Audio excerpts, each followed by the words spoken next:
춘추는 역사적 사건을 도덕적 기준으로 평가하고 이를 통해 정치적 윤리적 교훈을 토출하는 책입니다. 공자는 춘추시대의 혼란 속에서 각 사건을 분석하며 도덕과 정치의 이상적인 방향을 제시했습니다. 1. 도덕적 판단과 의의 강조. 공자는 사건을 기록할 때 단순히 그 사실만을 나열하지 않고 사건이 도덕적으로 옳은지 그른지를 평가했습니다. 이는 공자가 정의를 중시했음을 나타내며 도덕적 정당성에 따라 사건의 기록 방식이 달라집니다. 예시 군주의 죽음. 공자는 군주의 죽음을 기록할 때 도덕적 기준에 따라 죽었다와 살해되었다라는 표현을 달리 사용했습니다.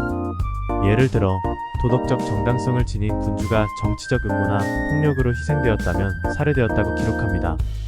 반면 무능하거나 부덕한 군주는 단순히 죽었다고 기록했습니다. 이는 군주가 자신의 책임을 다했는지 여부에 대한 공자의 평가입니다. 인과 덕치의 중요성. 공자는 군주나 지도자가 인을 실천하고 덕으로 나라를 다스려야 한다고 강조했습니다. 이는 백성에 대한 사랑과 자비를 의미하며 덕으로 다스리는 덕치는 무력이나 억압이 아닌 도덕적 리더십을 통한 통치입니다. 예시 진문공의 덕치. 진문공은 오랜 망명생활 끝에 귀환하여 진나라의 왕위에 올랐습니다. 그는 덕치의 모범을 보이며 자신의 통치 기간 동안 인을 실천하고 주변 나라들과 신뢰를 유지했습니다. 특히 망명 시절 자신을 도와준 작은 나라들과의 약속을 지키며 보호해준 사례는 덕치를 실천한 대표적인 예로 꼽힙니다. 이러한 덕치의 결과로 진문공은 춘추 5패 중 하나로 인정받았습니다. 3. 춘추필법 사건 기록을 통한 평가. 공자는 같은 사건이라도 기록하는 방식에서 도덕적 평가를 내렸습니다. 이를 춘추필법이라고 부르며 작은 표현 하나로 사건의 도덕적 정당성을 평가했습니다. 예를 들어 전쟁, 외교, 군주의 죽음 등에서 그 결과와 상관없이 도덕적 정당성이 있느냐가 기록의 방식에 영향을 미쳤습니다. 예시 송나라와 초나라의 전쟁. 송나라의 사령관 하원은 전쟁 중 강을 건너는 초나라 군대를 공격하지 않고 그들이 강을 모두 건너 완전히 전열을 갖추도록 기다렸습니다. 이는 전쟁에서의 신의를 지키려는 행동이었으나 결과적으로 송나라는 패배했습니다. 공자는 이 사건을 통해 하원의 신의와 도덕적 정당성을 높이 평가했지만 현실에서는 도덕적 선택이 실패로 이어질 수도 있음을 보여주었습니다. 4. 신의와 약속의 중요성. 춘추시대의 외교 관계나 전쟁에서 공자는 신의와 약속을 매우 중시했습니다.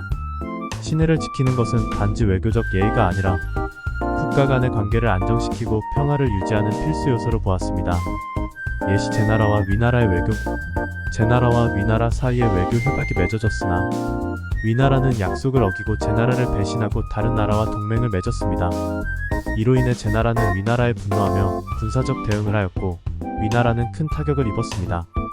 공자는 이 사건을 통해 신의를 지키지 않은 국가가 큰 대가를 치른다는 교훈을 주었습니다. 5. 질서와 법의 중요성. 춘추시대는 매우 혼란스러운 시기였지만 공자는 그 속에서도 사회적 질서와 법을 지키는 것이 중요하다고 보았습니다. 법과 도덕적 규범이 없이는 국가의 안정과 번영이 불가능하다는 것을 강조했습니다. 예시 노나라와 제나라의 전쟁. 노나라와 제나라의 전쟁에서 노나라는 전쟁을 준비하는 과정에서 백성들에게 무리한 세금을 부과하고 군대를 부당하게 훈련시켰습니다. 이는 백성들의 불만을 샀고 결국 노나라는 전쟁에서 패배했습니다. 공자는 이 사건을 통해 도덕적 통치와 질서를 무시한 결과로 국가가 실패한 것을 보여줍니다. 6. 역사적 교훈과 반성. 공자는 역사를 기록하면서 단순한 사건, 나열을 넘어서 후대가 과거의 실수에서 배우고 반성해야 한다는 점을 강조했습니다. 이를 통해 과거의 실패를 반복하지 않고 더 나은 사회와 국가를 만들 수 있다는 교훈을 주었습니다. 예시 제후들의 정치적 실패. 춘추시대에는 여러 제후들이 정치적으로 실패한 사건들이 기록되어 있습니다. 이들은 대개 도덕적 기준을 무시하고 개인의 이익을 우선시하며 정치적 혼란을 일으켰습니다. 이러한 기록들은 공자가 후대에 경고의 메시지를 전달하고자 한 것으로 도덕적 통치의 중요성을 강조합니다. 결론으로 말하면 춘추의 핵심 내용은 다음과 같이 정리할 수 있습니다. 도덕적 판단은 사건의 성공 여부가 아니라 도덕적 정당성에 따라 평가. 인과 덕치는 지도자는 사랑과 자비를 실천하며 덕으로 통치해야 함. 춘추필법은 사건의 기록 방식을 통해 도덕적 평가를 드러냄. 신의와 약속은 국가와 지도자는 신의를 지키고 약속을 준수해야 함. 질서와 법의 중요성은 법과 도덕적 규범이 없는 사회는 혼란에 빠짐. 역사적 교훈은 역사를 반성하고 교훈을 얻어야 함. 이러한 내용은 모두 공자의 도덕적 정치적 이상을 반영하고 있으며 이를 통해 독자는 도덕적 책임과 정치적 지혜의 중요성을 배울 수 있습니다.